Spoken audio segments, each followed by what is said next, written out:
Kisah Putri Ular, Jelmaan Sang Putri Raja.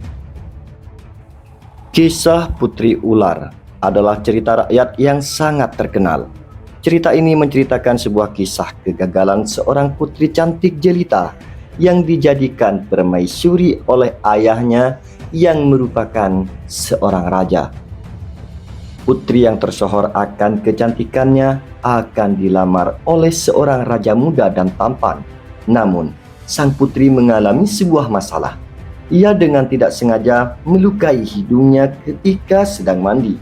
Hal ini membuat dia merasa gagal dan ingin mengutuk dirinya sendiri karena telah melanggar janjinya untuk menjaga dirinya dengan baik sebelum pernikahan.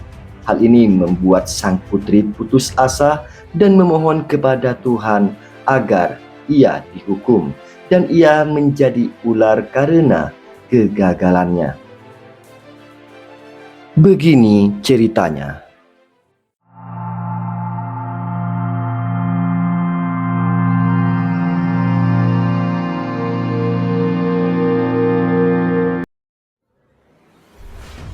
Pada zaman dahulu kala, berdiri suatu kerajaan di Simalungun, Sumatera Utara, yang dipimpin oleh seorang raja yang bijaksana.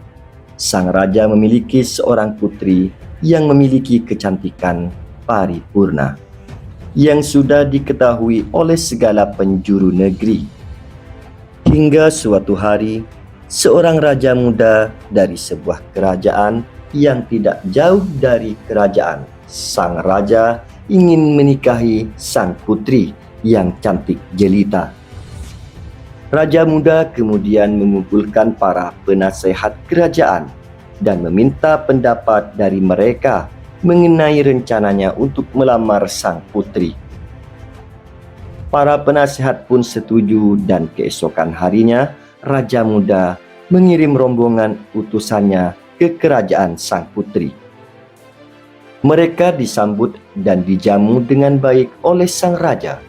Setelah itu, salah satu utusan raja muda menyampaikan maksud kedatangan mereka, yaitu untuk meminta restu dari sang raja untuk menikahi sang putri atas nama raja muda. Sang raja dengan senang hati merestui pernikahan mereka karena pernikahannya dapat mewujudkan persatuan dan masyarakat yang makmur, damai, dan sejahtera. Ketika sang raja menanyakan pendapat sang putri mengenai lamaran raja muda, sang putri juga bersedia untuk menikahi raja muda.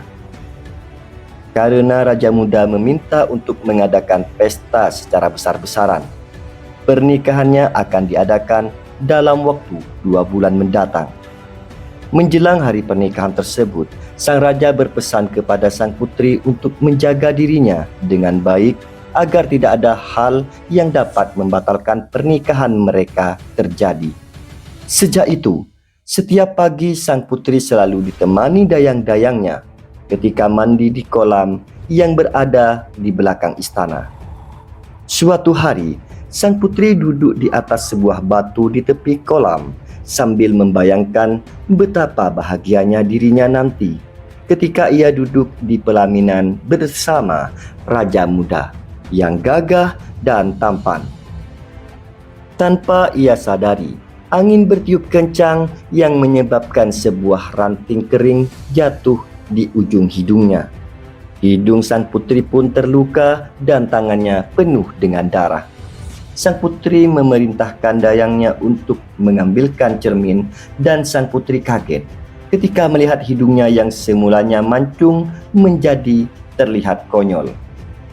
Ia pun menangis karena ia merasa kecantikannya sudah berkurang sekarang dan raja muda akan mencari putri lain yang tidak memiliki fisik yang cacat. Ia juga merasa malu dan kecewa karena tidak bisa memenuhi janjinya dengan sang raja untuk menjaga dirinya dengan baik menjelang hari pernikahan. Tidak tahu harus berbuat apa, sang putri yang sudah putus asa berdoa kepada Tuhan untuk menghukum dirinya. Petir kemudian menyambar-nyambar, menandakan bahwa doa sang putri didengar oleh Tuhan. Tidak lama setelah itu, muncul sisik di kaki sang putri yang awalnya mulus. Dayang-dayang kaget dan sisik tersebut pun merambat ke dada. Sang putri menyuruh para dayang untuk memanggil ayah dan ibunya di istana. Betapa kagetnya sang raja dan permaisuri ketika melihat putrinya yang berubah menjadi ular besar yang hanya dapat menjulurkan lidahnya dan menatap kedua orang tuanya dengan tatapan yang sayu.